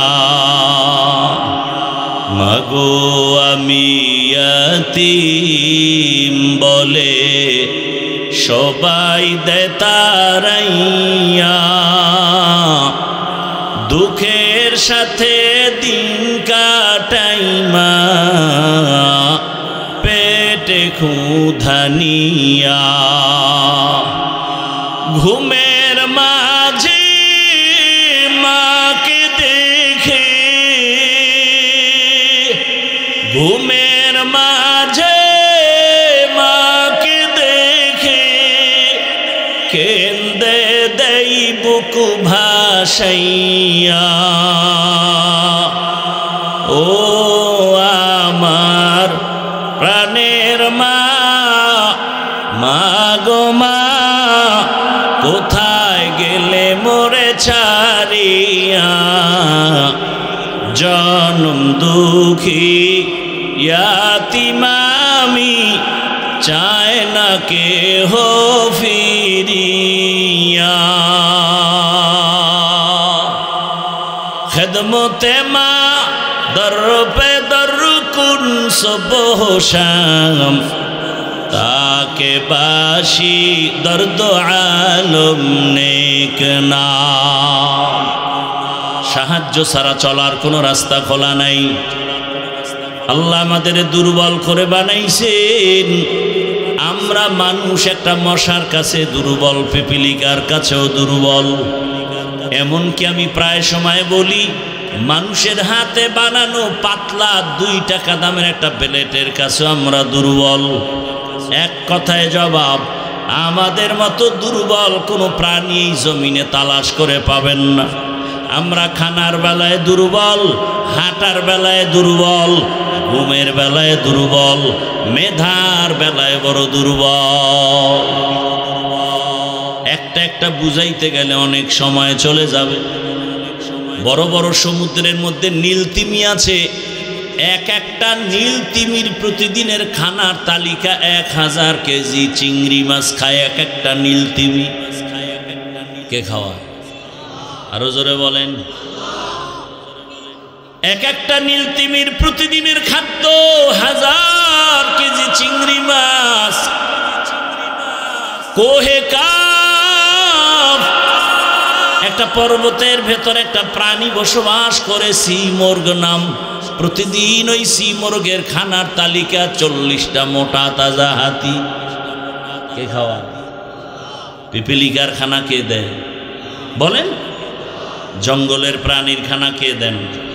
নদীর মাছের খানা কে দেন? সকালবেলা একটা পাখি বাসার থেকে ডানা মেলে বের হয়ে গেল, সারাদিন খোলা আসমানে ডানা মেলে মেলে ঘুরতেছে ঘুরতেছে ঘুরতেছে। সন্ধ্যাবেলা পাখিটা নিজের পেট ভরে বাচ্চার খানা নিয়ে বাসায় হাজির হয়ে গেল। এই পাখির খানা কে দিলেন? আরো আশ্চর্যের কথা শুনবেন। আসলেই যে বলছি কপাল, কি বলছিলাম মনে আছে? বলি না একটু আগে, 13 বছর বয়ান শুনেও কপাল খুলে না। আর রসুলকে জবাই করতে গিয়েও কি কপাল খুলে গেছে। এমন খোরা খুলছে ওমরের কপাল যে ওমর মসজিদে বই একটা আওয়াজ দিছে 2000 কিলোমিটার দূরে ইরানে। সেই ওমরের আওয়াজ সে ডাইরেক্ট এমন কপাল খুলছে ওমরের যে রাস্তা দিয়ে এখন ওমর চলে, ওই রাস্তায় শয়তান আসেন। একটা যুবক মদের বোতল নিয়ে হাঁটতেছে আর গান গাইতেছে, ওমরের দেখে সেই ভয়। ওমর এখনো নজর দেয় নাই। ওমর আসতেছে, মদ বোতল নিয়ে যুবক কাঁপতেছে। ওমর যদি মদের বোতল পায় তাহলে কোনো কথা নাই, তরবারি রেডি, কল্লা ফালাই দিবে। কথার আগে তরবারি। কি পাওয়ার আল্লাহ ওমরকে দিছেন! শয়তান ওমরের ভয় পায়। এখন যুবকের চোখে চোখে পড়ে গেছে, মদের বোতল ফালাইয়াও দিতে পারে না, ওমর দেখে বলেছে। যুবক কি করবে? মনে মনে আল্লাহরে ডাক দিয়েছে, মাওলা তুমি ওমরের হাত থেকে আমাকে বাঁচাও, আমি আর জীবনে মদ পান করব না। ওমর আইসা খায়, তোর হাতে কি বোতল দে। ও তো কাঁপতেছে, খায় কাঁপো কেন, দে। যুবক তো খাঁটি তওবা করে ফেলছে। বোতলটা ওমরের হাতে নিয়ে উপরে উঠায় তাকায় দেখে এক ফোঁটা মদ বোতলে নাই, টোটাল বোতলটা সাদা দুধে ভরা। খাকো বাদো আবওয়া আতিশ বান্দান বামানে তু মুর্দা বা হক জিন্দা। ঘুমে ধরছে আপনাদের? আমি জানি জাতি সারা রাত মোবাইলের হক আদায় করে ঘুমায় না। সারা রাত গুনার প্র্যাকটিস চলে ঘরে ঘরে। আল্লাহ হেদায়াত দান করুন। আল্লাহ তাআলা আমাদেরকে খানার বেলায় দুর্বল করে বানাইছেন, মেধার বেলায় আমরা বড় দুর্বল। দেখেন, আমি বয়ান করি ঠিকই, কিন্তু যদি আমাকে কোনো মাসআলার ফতোয়া জিজ্ঞাসা করেন, বলবা আমি পারবো না, মুফতি সাহেবের কাছে যাও। ঠিক নেই? মুফতি সাহেব ফতোয়া দিব, এই কাম আমার না। তাহলে আমি যত মেধা সম্পন্ন হই না কেন, মুফতি সাহেবের কাছে আমি দুর্বল আছি না নাই? এমবিবিএস ডাক্তারের সার্টিফিকেট নিয়ে সবাই বসছে, এক একজন এক এক সাইড। মেডিসিনের ডাক্তারের কাছে গিয়া যদি কোন স্যার আমার কানের মধ্যে সমস্যা, কয় নাক কান গলার কাছে যা। আমি পারব না। নাক কান গলাওয়ালা ভাই, তুমি আমার পেটের লিভারের চিকিৎসা দাও, বলে আমি পারবো না। এই বিষয় বিশেষজ্ঞ আর একজন। দুনিয়াতে আমরা মেধার বেলায় দুর্বল, খানার বেলায় দুর্বল। অর্থাৎ দুনিয়াতে যত দুর্বলতা আছে সব আমার মধ্যে আছে। আল্লাহ তাআলা বলেন, তোমারে দুর্বল করে বানাইছি আমি। এরপরে তুমি জান্নাতের পথে যদি আগাইতে চাও, ওই দুর্বলতা নিয়ে আগাইবা তো পারবা না, কারণ তোমার পেছনে আবার 3 দল শয়তান আছে, তোমার পেছনে টানে জান্নাতে যাইতে দিবে না। এক দল মানুষ শয়তান, আর এক দল জিন শয়তান, আর একটা হলো নফস শয়তান, যেটা বডির মধ্যে কাজ করে। এই 3 শয়তান আমাকে ধোঁকা দেয়, ওদিকে আমি নিজেই সৃষ্টিগতভাবে দুর্বল। আবার যেই দুনিয়াতে আমি চলে জান্নাতের পথে আগাবো, সেই দুনিয়ার পরিবেশটাও বড় খারাপ, দুনিয়ার পরিবেশটাও বড় দুর্বল। ডানে গুনাহ, বামে গুনাহ, সামনে গুনাহ। ঘর থেকে বের হব গুনাহ, ঘরের মধ্যে গুনাহ, কানের মধ্যে আওয়াজ আসে গুনার আওয়াজ, চোখের সামনে গুনাহ। এত কিছু ট্যাকেল দিয়া সামনে জান্নাতের পথে আগানো আমি দুর্বলের দ্বারা সম্ভব না, অন্যের সাহায্য নিতেই হবে। এই হলো একটা আল্লাহর দিকের বুঝ। আর একটা বুঝ কি? আর একটা দুর্বলতার বুঝ হলো, দুনিয়াতে প্রত্যেকটা মানুষ সামাজিকভাবে একে অপরের কাছে দুর্বল। চলতেই পারি না, আমার কাছে টাকা আছে, ঘরে চাল নাই। চাল কই? কৃষকের কাছে। কৃষক মানুষ মনে করেন নিম্নের মানুষ, চাষিদেরকে খুব দুর্বল মনে করে। ও কয়, বড় লোক তুমি যতই বাহাদুরি করো, তোমার পকেটের টাকা আমাকে দাও তো আমার চাল তোমার ঘরে যাবে, না হয় যাবে না। কি? তাহলে বড় লোক যতই বাহাদুরি করি, আমার টাকার বাহাদুরি চলবে না। আমি চালওয়ালার কাছে দুর্বল, মাছওয়ালার কাছে দুর্বল। 200-400 হাত পানির মধ্যে গিয়া যদি জেলেরা ইলিশ মাছের জাল না ফেলায়, এই জাতির কপালে ইলিশ মাছ কখনো জুটবে না। তাহলে জেলের কাছে আমি ইলিশ মাছ খানেওয়ালা বড় দুর্বল। এইভাবে আমি গাড়ি চালাই, গাড়িতে আসছি কিন্তু ড্রাইভার আমাকে টেনে নিয়ে আসছে, আমি পারতাম না। আল্লাহ বুঝায় দিলেন তুমি স্বয়ং সম্পূর্ণ না। একদিক দিয়ে তোমার সম্মান ঠিক রাখার জন্য একটা গুণ দিলাম, অহংকারী যেন না হও, অন্য দিকটা দুর্বল করে রাখলাম।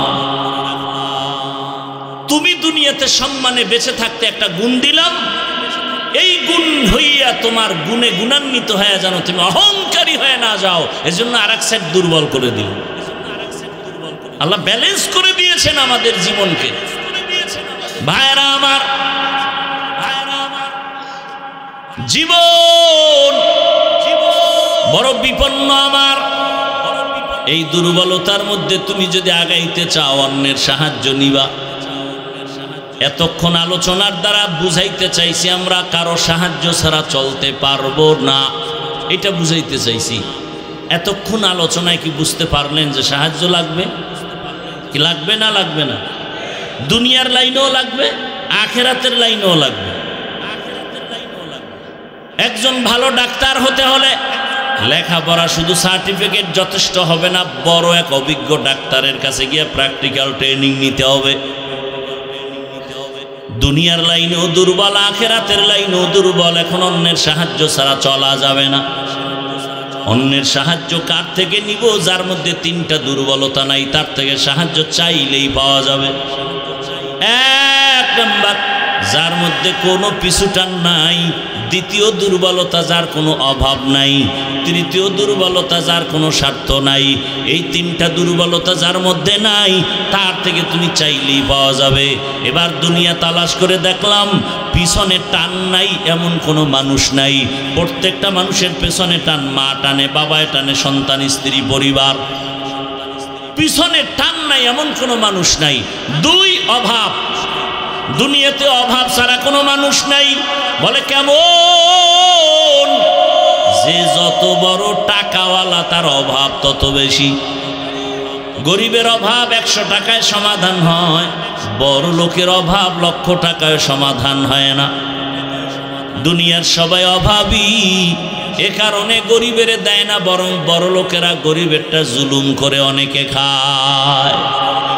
অভাবী না থাকলে গরিবের বেতন মারে, অভাবী যদি না থাকে তো শ্রমিকের টাইম মতো বেতন দেয় না। আন্দোলন করে কেন? বেতন নেওয়ার জন্য। তাহলে আমরা বুঝলাম অভাব ছাড়া দুনিয়াতে কোনো মানুষ নাই, পিছনে টান ছাড়া কোনো মানুষ নাই। 3 নাম্বার দুর্বলতা, স্বার্থ। দুনিয়াতে তালাশ করে দেখেন, স্বার্থ ছাড়া কোনো মানুষ আসেনি। আমি খুঁজে দেখলাম 2 জন পেয়েছিলাম যার কোনো স্বার্থ নাই, মা আর বাবা। কিন্তু সোনার বাংলায় তাকায় দেখলাম স্বার্থের টানে কত মা কত বাবা তার সন্তানকে জবাই পর্যন্ত করেছে এই দেশের মধ্যে। কথা ঠিক নেই? আদালতে গিয়া মামলা করে মা বাবা সন্তানের বিরুদ্ধে। কত মা বাবা আপন সন্তানটাকে অন্যের কাছে বিক্রি পর্যন্ত করেছে, সেই ঘটনাও এদেশে হয়েছে। ফাইনাল বুঝে গেলাম এই দুনিয়ায় স্বার্থ ছাড়া কোনো মানুষ নাই। তাহলে দুনিয়াতে সবাই পিছে টানওয়ালা, দুনিয়ায় সবাই অভাবী, দুনিয়ার সবাই স্বার্থপর। অতএব দুনিয়ার এই গুণে গুণান্বিতদের কাছে সাহায্য চাইলে পাওয়া যাবে না। এই 3টা দুর্বলতা নাই, তার কাছে সাহায্য চাইতে হবে। হিসাব মিলাইয়া দেখলাম এই 3টা দুর্বলতা নাই একজন, আর তিনি হলেন আমার আল্লাহ। এবার বলেন, আমার আল্লাহর পিছনে টান আসেনি? আল্লাহর ছেলে মেয়ে আছে? লাম ইয়ালিদ লাম ইউলাদ উলাইকাস ওয়ালিদু মাউলুদেরা ও খালেকাস। আল্লাহ বলেন আমি একা, আমার কোনো পেছনে টান নাই। 2 নম্বরে আমার আল্লাহর কোনো অভাব নাই। আছে অভাব? ইয়া আইয়ুহান নাস আনতুমুল ফুকারাউ ইলাল্লাহ ওয়াল্লাহু হুয়াল গানিয়্যুল হামিদ।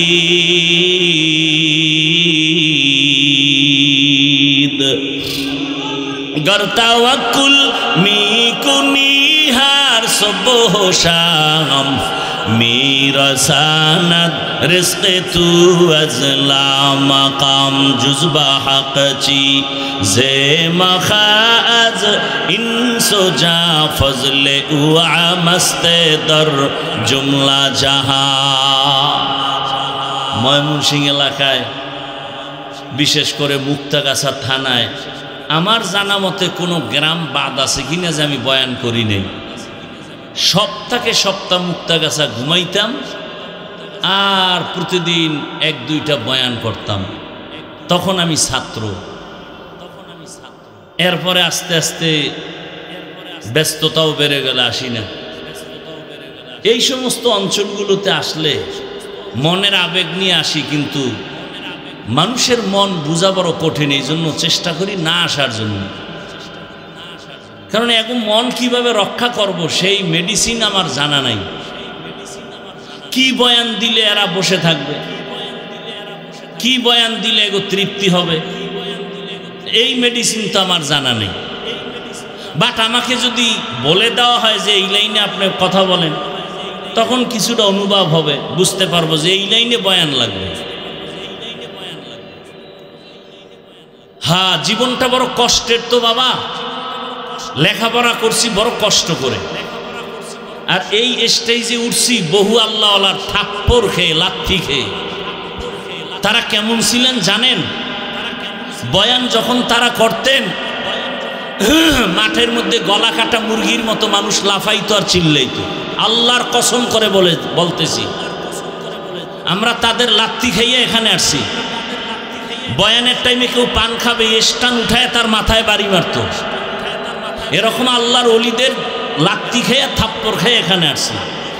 এজন্য কোরআনের বয়ান চলবে আর আপনি চা পান করবেন আর পান খাবেন, এটা বরদাস্ত করতে পারি না। লড়াচড়া করবেন না, সে বয়ান তো করি না। যে জিকিরে লাগায় আমি একটু চা খাবো, আমিও তো খাই না। বয়ান চলতেছে, ধারাবাহিক চলতেছে, একটা মানুষ চোখ ডানবাম করার সুযোগ নাই। এজন্য একজন আল্লাহর বড় বুজুর্গ বলছেন, বয়ান ওয়াজ হওয়ার জন্য দুই পুঁজি লাগে, নাইলে ওয়াজ হয় না, শুধু আওয়াজ হয়। আওয়াজ এক পুঁজি আল্লাহর রহমত, আর এক পুঁজি উপস্থিত শ্রোতাদের একনিষ্ঠ আকর্ষণ আর দিলের মোহব্বত। এই দুই জিনিস থাকলে ওয়াজ হয়। আর সেই ওয়াজে কলবের মধ্যে গিয়া আসর করে, বাড়ি মারে, আর চোখ থেকে পানি আসে।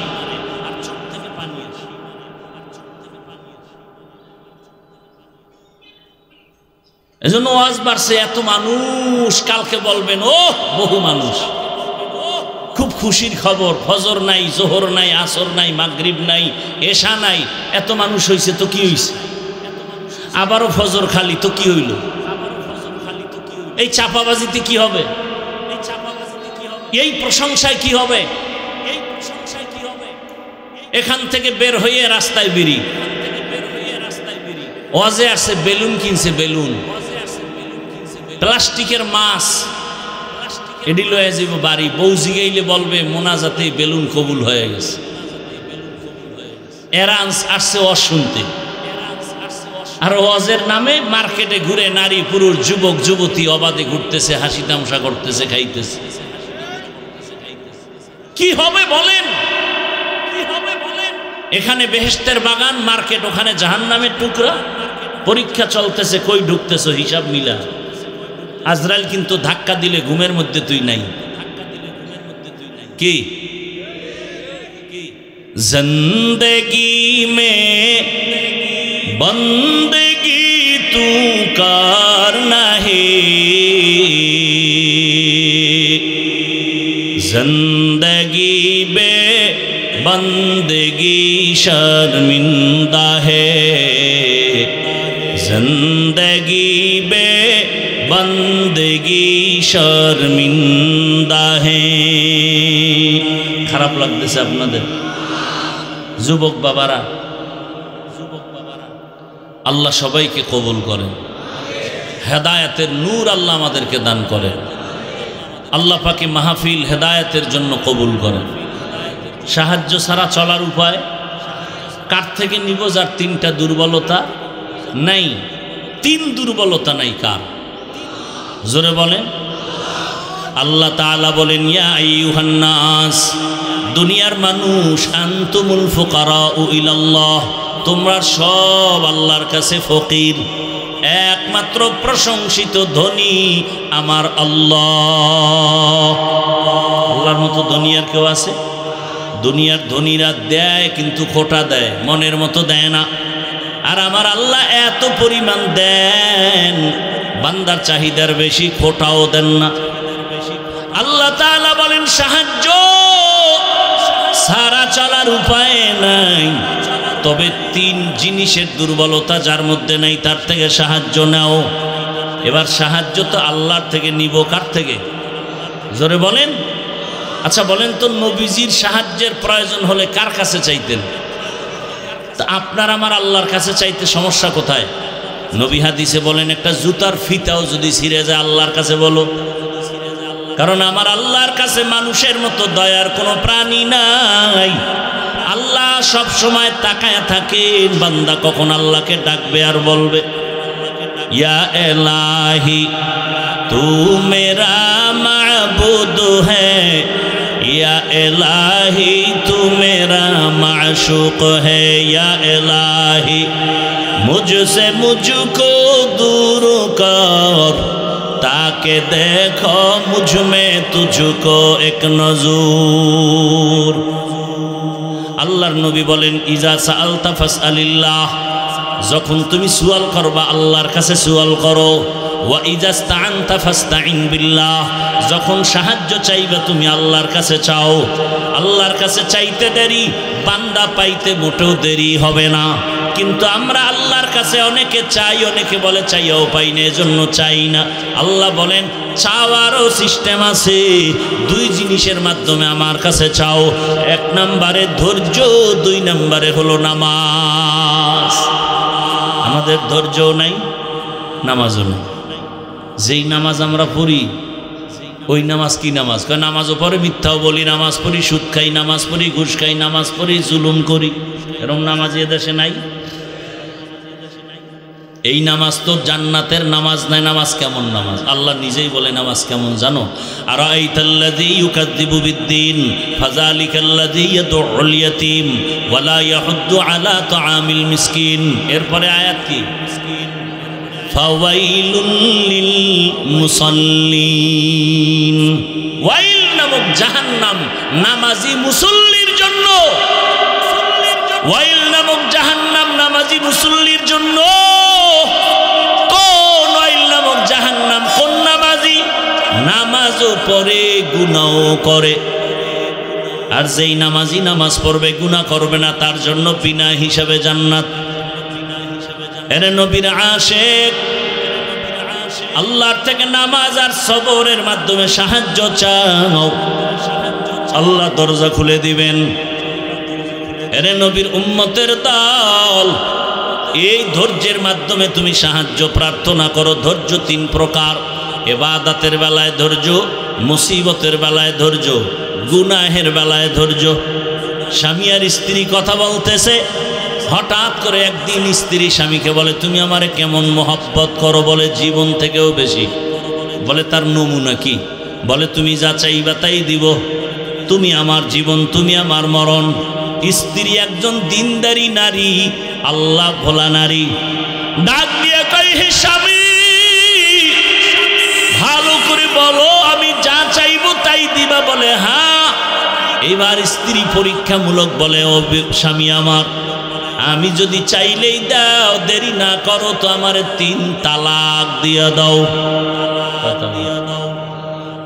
স্বামী খুশি। স্বামী বলে, এটা তো দেওয়ার জন্য বলি না। বলে, ওয়াদা করছো, যা চাইবো তাই দিবা, দাও, তালাক দাও। দুইজনের ভেতরে মৃদু তর্ক শুরু হয়ে গেল। সমাধানের জন্য জামানার নবীর দরবারে রওনা। রাস্তার মাঝে যাইয়া হঠাৎ স্বামী বেচারা রাস্তায় পড়ে গিয়া পা ভেঙে গেছে। নুজহাতুল মাজালিসের মধ্যে ধৈর্যের বয়ানে ঘটনা আছে।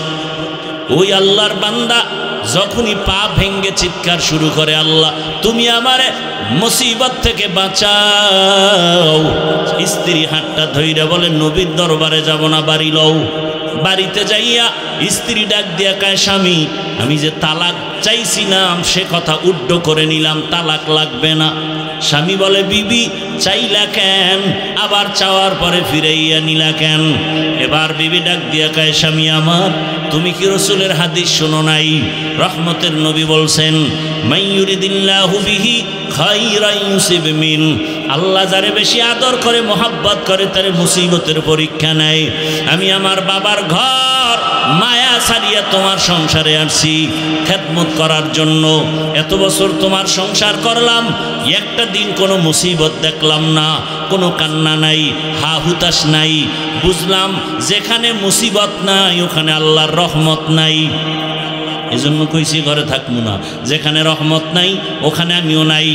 কিন্তু আল্লাহর কুদরত, যখন তুমি রাস্তার মাঝে গিয়া পড়ে গিয়া পাটা ভেঙে ফেলেছ, তখন তোমার কান্না শুরু হয়েছে। মুসিবত এসে গেছে, মুসিবত যেখানে আছে রহমতও সেখানে আছে, আমিও সেখানে আছি। এ কারণে তালাক চাইয়া আবার ফিরায় নিয়েছি। আর আমরা সামান্য একটু মুসিবতে পড়লে আল্লাহরে শুদ্ধা গালি দেয়, আছে না নাই?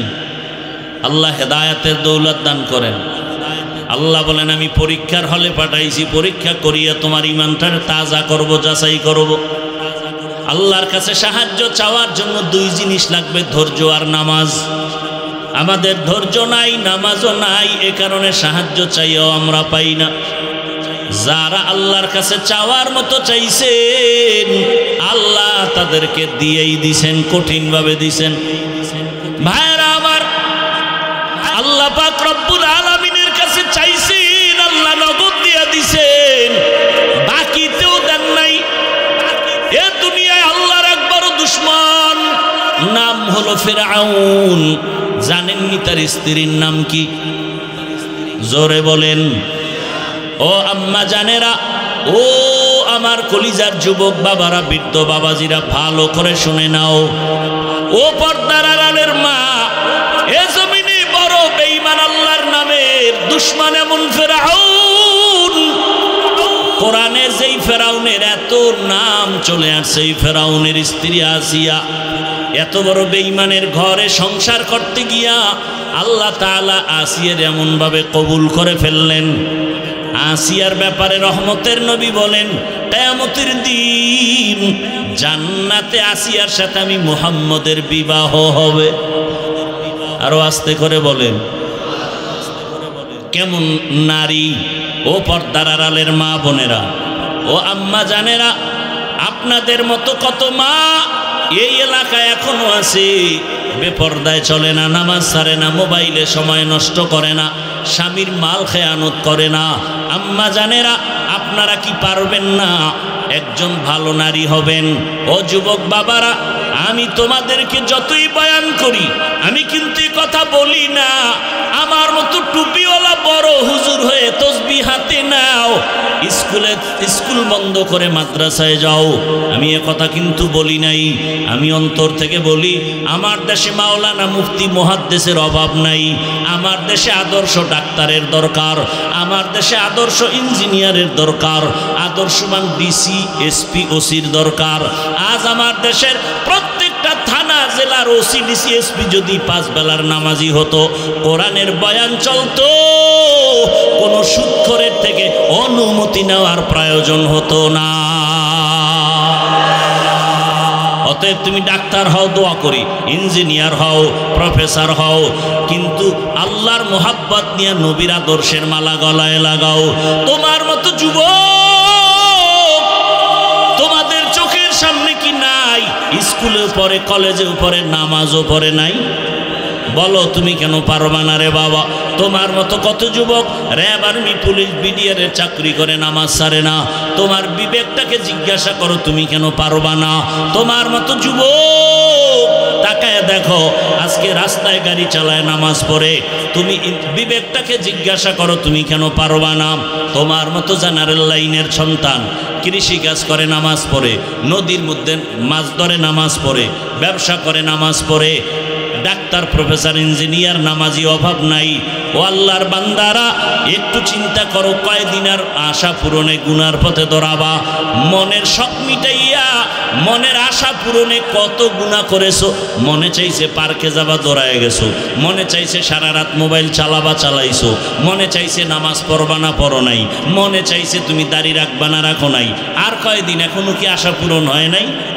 বলো যুবক বাবারা, আর কতদিন পার্কে পার্কে ঘুরলে তোমার আশা পূরণ হবে? বলো আর কতদিন সারা রাত মোবাইল চালাইলে আশা পূরণ হবে?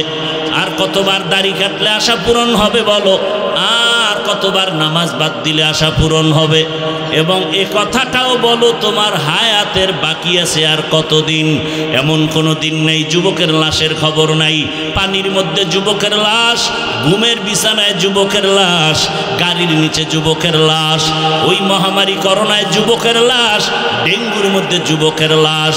মাত্র কয়েক মাস আগের ঘটনা, বিদেশ থাকিয়া টাকা স্বর্ণ নিয়ে আসছে বাড়িতে, আনন্দ বিবির জন্য অলংকার। এয়ারপোর্টে এসে নামলো, স্ত্রী পরিবারের সবাই গাড়ি নিয়ে স্বামীকে আগাইয়া নিতে আসলো। গাড়ির মধ্যে উঠলো, গাড়ি চললো বাড়ির গন্তব্যে। যাইতে যাইতে কত গাড়ির মধ্যে বাচ্চা পরিবারের সাথে বহুদিনের মহব্বতের আকর্ষণীয় আনন্দ চলে।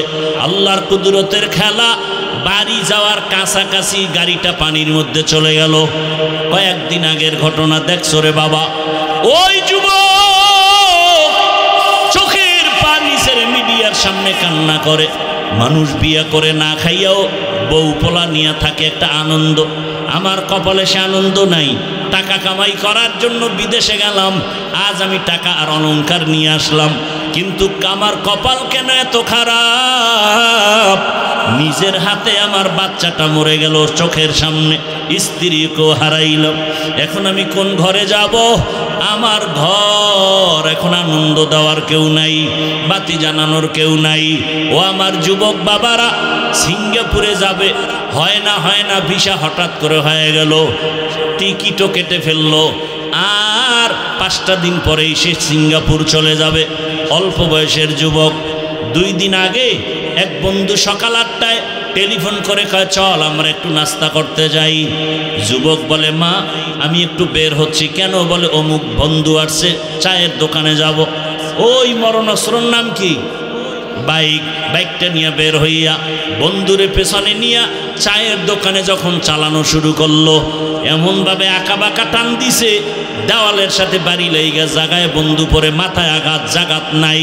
সিঙ্গাপুর মাওলায় নেয় নাই, একেবারে বাড়ির থেকে আসল বাড়ি পর্যন্ত আল্লাহ টান দিয়া নিয়ে গেল। ও যুবক বাবা, ইদানিং কালে যত লাশের খবর, যুবকের লাশ। মনটাকে একটা কথাই বুঝাও যে আমার মতো যুবক জেনারেল লাইনে থাইকাও যদি স্কুল কলেজে পড়ে নামাজ পড়ে, আমি কেন পারি না? চাকরি করে, ব্যবসা করে, কৃষি কাজ করে, শ্রমিকের কাজ করে, আমি কেন পারি না? এখনো সময় আছে, তওবা করো। ও পর্দার আড়ালের মা, ওই ফেরাউনের স্ত্রী আল্লাহকে এতবার রাজি করে ফেললেন যে নবী নিজে বলে গেছেন কিয়ামতের দিন আসিয়ার সাথে আমার বিবাহ হবে জান্নাতের ভেতরে। আসিয়া ফেরাউন একদিন দেখে আসিয়ার জবান থেকে আমার আল্লাহর নাম বের হয়ে গেছে। ফেরাউন কয়, এই আসিয়া, কার নামটা নিলা? বলে আমার রব। ফেরাউন বলে, মিশরের রব তো আমি, তুমি আবার কারে রব বলো? বলে, তোমারে যিনি বানাইছেন তিনি আমার রব। ফেরাউন বলে, সর্বনাশ, তুমি আমাকে রব মানো না? বলে, না মানি না। এবার বুঝানো শুরু করলো, একবারের জন্য হলেও তুমি আমাকে রব বলো, আস্তে আওয়াজ দিয়া বলো। আসিয়া কয়, ইমান আমার আল্লাহর জন্য এনেছি, মরিয়া গেলে যাব। আমার আল্লাহ তো এমন দুর্বল না যে তোমাকে আসতে বললে শুনবেন না। আমার আল্লাহকে আর ফাঁকি দেওয়া যাবে না। ফেরাউন সোজাভাবে যখন পারে নাই, এবার বাঁকা হইয়া খানা বন্ধ, ঘুমের বিছানাও নাই, কষ্ট দিতে দিতেও ফেরে না। এক পর্যায়ে ফেরাউন সিদ্ধান্ত নিল, আসিয়াকে শুলিবিদ্ধ করে ফাঁসির মঞ্চে মেরে ফেলা হবে। ঘোষণা হয়ে গেল, আসিয়ার ফাঁসি হবে অমুক দিন।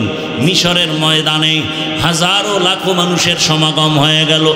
আসিয়াকে হাতে পায়ে রশি লাগাইয়া ফাঁসির মঞ্চে যখন নেওয়া হয়, আসিয়ার চোখে পানি,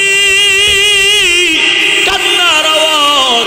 হঠাৎ করে তাকাইয়া দেখে জামানার নবী মুসা ওই পথ দিয়া হেঁটে মূসা নবী তাকাইয়া দেখে আসিয়াকে ফাঁসির মঞ্চে নেয়। আসিয়া ডাক দিয়া কয়, নবী আপনি জানেননি আমি আসিয়ার হালাত কি? বলে জানি। বলে আপনি শুনছে নবী মূসা এখন আমি দুনিয়ার থেকে চলে যাব, আপনি তো ফাঁকে ফাঁকে আমার আল্লাহর সাথে কথা বলতে যান, একটু আমাকে বলবেন এই মুহূর্তটা আমার মাওলা আমার উপরে কেমন আছেন? মূসা নবী কয়, রে আসিয়া আমার আল্লাহ তোমার উপরে এখন খুশি। কোরআনের আয়াত। আসিয়া এবার এই কথা শুই না চোখের পানি সারিয়া আসমানের দিকে একটা তাকায়া মোনাজাত দিছে, ক্বালাত রব্বি ইবনি লি ইনদাকা বাইতান ফিল জান্নাহ। আসিয়া ডাক দিয়া কয়, রে মালিক, এত বড় ক্ষমতাওয়ালা ফেরাউনের ঘরে থাইকা আমারে থাকার জায়গা দেয় নাই, খানাও দেয় নাই রে আল্লাহ, শুধু তোমার মোহাব্বতের কারণে বিদায় বেলা তোমার কাছে একটা দাবি,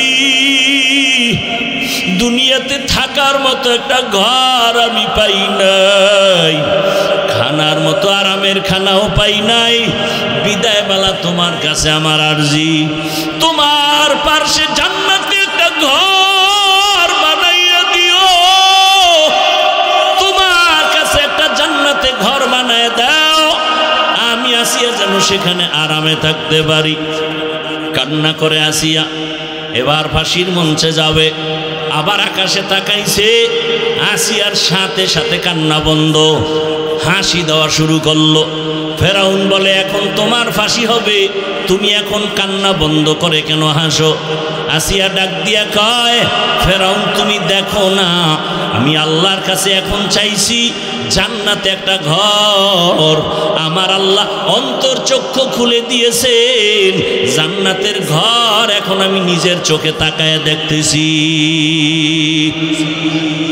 লক্ষ লক্ষ ফেরেশতারা আমাকে স্বাগতম দিয়া জান্নাতে নেওয়ার জন্য তারা অপেক্ষা আছে, আমি দেখতেছি, তাড়াতাড়ি আমাকে বিদায় দাও, আমি আমার মালিকের মোলাকাতে চলে যাব।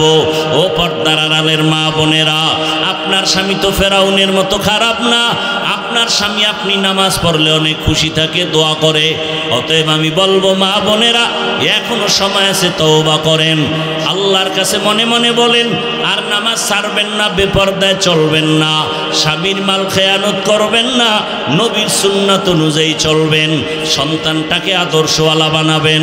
ও যুবক বাবারা, আল্লাহর কাছে মনে মনে তওবা করো, জীবনে তো গুনাহ কম করো নাই, আজকে থেকে তওবা করো, আল্লাহকে বলো, হে আল্লাহ আর গুনাহ করব না, নামাজ ছাড়ব না, দাড়ি কাটবো না, বেপরদায় চলবো না, মা বাবার দোয়া নিয়া, শিক্ষকের দোয়া নিয়া, উলামায়ে কেরামের পরামর্শ নিয়ে নবীর আদর্শে চলবো।